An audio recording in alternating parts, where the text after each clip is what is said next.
Basically, what I do is I promote sport for a living. Something that started 6 years back. Started off as a professional tennis coach because that was pretty much all I knew back then, and slowly progressed to other things along the way. So as of now, I still work as a professional tennis coach. I also do sports events in three cities, and I run a charity which works with underprivileged kids. I also run a sports program called Mini Sport, where we introduce kids in proper schools to structured sport. Sport was pretty much a part of the family. My dad, granddad, everybody was a part of sport, so it was introduced to me at a very young age. Tennis was the sport of choice, and starting at 8, I started competing. I competed for 8 years. 9 years till I was 17. Did pretty decently on the junior circuit. I was national champion a couple of times. And at 18 I had a major illness which probably kept me out for like 2.5 years or so. So that's where the sport playing journey ended and the sport promoting journey started. See, the thing is, in school when you're playing sport, you're looked at as a hero because every kid wants to be you, and okay, he's the guy who's going outside and doing his thing and winning medals and trophies and whatever it is. But as you get older, that's when the challenge in India starts coming up, because then the whole focus starts to shift towards the study side of things. And that's where I feel 80% of the kids in India kind of lose out, because they're not able to maintain that balance between sport and studies. So when I got to 15, 16 is when the real challenge came up, because then there was pressure coming from every single angle.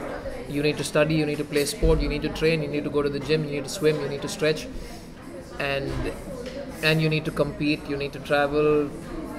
There were a bunch of issues. But the biggest challenge was to wake up every day and do the same thing, even though there were so many obstacles in your way. In terms of mentalities, in college, I went to Loyola to do my degree, and it was more forced upon me, because it's not something I wanted to study or whatever. It's something where I wasn't given much of a choice as such. So I did it for the sake of doing it, but my mind was always on sport. And so the moment I left college, I got done with college in 2006, is when I started working, and then the journey began. But to be honest, I never had any goal as such to do a business around my passion. But it so happened that sport was the closest thing to me, and it's also the one subject that I feel I know best.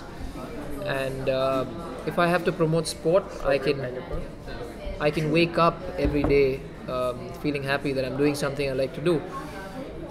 Initial challenges were obviously to convince people around me that this is what I wanted to do, and unfortunately that took a bunch of years. That's how it works in India, is if you're doing something outside the norms, people tend to look at you differently, which is unfortunate but true. And as soon as you start doing well in that field, then people will say, oh, look at him, he's following his dream and he's doing what he loves to do, which is okay, it's acceptable, but that's not something that really played on my head. As soon as I got out of college, like I said, I needed the money. So starting off as a tennis coach was the safest option and the smartest one. And I worked as a coach for a couple of years in different countries, just learning the trade, seeing how things work, not just in the tennis field but also in other sporting fields. And that's where I picked up a couple of ideas from abroad, and I thought if we can bring that back to India, it will be a success. And that's how I started off. If you believe in something, and if you feel like you have something where you can actually make a change, initially it's going to be tough because there's going to be so much of opposition based on what you're doing. Like for example, when I started doing events, the biggest challenge was to convince people to spend money to play sport. And when we started off doing events in 2008, we had 8 teams, 9 teams participating. So every single event I did was at a loss. And for a 22, 23-year-old, doing a business at a loss with zero investment was the toughest thing. That's why I had to work as a tennis coach to make that money back. But the one lesson I've learned, and what I keep sharing these days, is always stick with a plan. If you have something that you feel like will work, there's no point trying it out once, twice, and then just giving it up. Stick with it, stick with it, stick with it. Slowly people start to understand exactly what this is about, and then they start following you. And once they start following you, people start following them, and that's how it grows. In terms of events, what we do is we organize weekend events, which is a concept which is huge all over the world. And we organize mini versions of proper sport. So if it's football, it's 5-a-side football. If it's basketball, 3-a-side. So we basically bring down the proper version to make it more accessible and more fun for just about anybody who likes to play sport to play. In terms of numbers, like I said, when we started off, we'd have 8 teams, 9 teams. I've even done events with 3 teams. That's 25 participants. And now we've reached a stage where we do events for 100 teams, which is close to 1,000. So that's pretty much where we've grown in the last 6 years. Something that I've always been taught at home and from people who are close to me is, if you know something and if you can give back, you should, in whichever way. I mean, whichever way, in whatever amount that you can. So what we started off was with, after these events that I used to organize, all the equipment from the events, the balls, the cones, we used to donate these balls and cones to orphanages. And we used to organize a small, like a fun day for these kids where they play a little bit of sport, and then we sponsor a meal for them.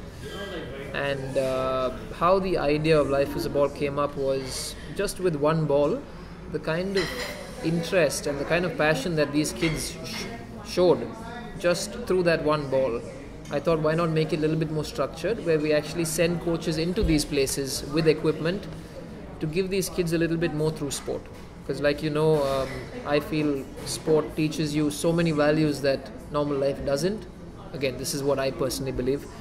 And so we started off in 2011, and currently we work with 450 kids individually in 2 cities, Hyderabad and Chennai. It's run just by a couple of close friends and me, and the interest levels have been huge, and the kind of feedback we've gotten from parents and the teachers about the kids is massive.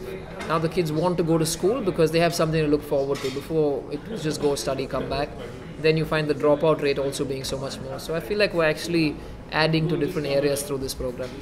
Like you know, in India, we personally feel that in school, the sports PE period is not very structured. You have your PE teachers, they just toss you a ball, go play, stand attention, stand at ease, one hand distance and all of that nonsense. So over the last couple of years, we've worked on a product where we introduce school kids to structured sport. So the name of the company is Mini Sport. We started off in 2013 with a couple of schools. It was more like a test to see if it's well received. And this is our breakthrough year.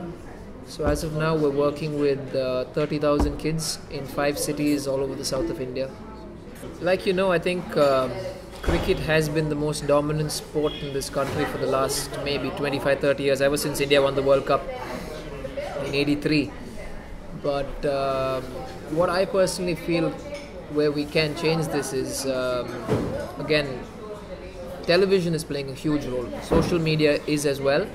And inside of schools these days, most of the other sports are being given equal importance, if not more importance than cricket. I have nothing against cricket, I was a huge fan of cricket, but I feel like the choice should always be for the kids. And if you can introduce them to 6 sports, and if they choose 1 or 2 from that, it's great. Which wasn't the case up till I'd say 2-3 years back. And this problem we faced when we started off organizing events was, every place we went to rent a ground for a football event, they would say, what's it for? And then you'd say football. And then they'll be like, no, only cricket matches. And then you're asking them, no, but it's a football ground, it has goalposts, why can't we use it? They said, no, sorry, it's just for cricket. And they don't let you even, debate over that. But again, these were the biggest challenges we faced, and we also faced challenges in terms of the government space. think that's something we want to touch upon as well. Is there's a lot of grounds that have been allocated just for sport, but when you go into these spaces and tell them that you want to do an event or you want to do a coaching program, even if it's for the kids from that area, what we find is people aren't very receptive to new ideas in this country. So promoting sport, trying to make a change in the sporting field has been a tough journey. But like I said a little earlier, it's all about sticking with your game plan. And if you have an idea, you should just go all out and try and make it happen. And eventually people will come around. While you say your parents are the most important people to you, and it's true they are, when it comes to sport and kid playing sport at any level, it might be at a state level, national level, international level, it is one of the biggest roadblocks. And the reason not being because parents don't know, it's just that I feel personally that most parents are trying to live their dreams through their kids. Something that they couldn't do, they've always wanted to do. And so you see parents who are very, very successful people as businessmen, doctors, or whichever field, turning into complete opposite animals when it comes to their kids. You find them beating kids, punishing kids, not giving them dinner because they lost a match. It's crazy. So I feel it's the duty of the coaches and the sports promoters to actually educate the parents, and that's something that we are working on.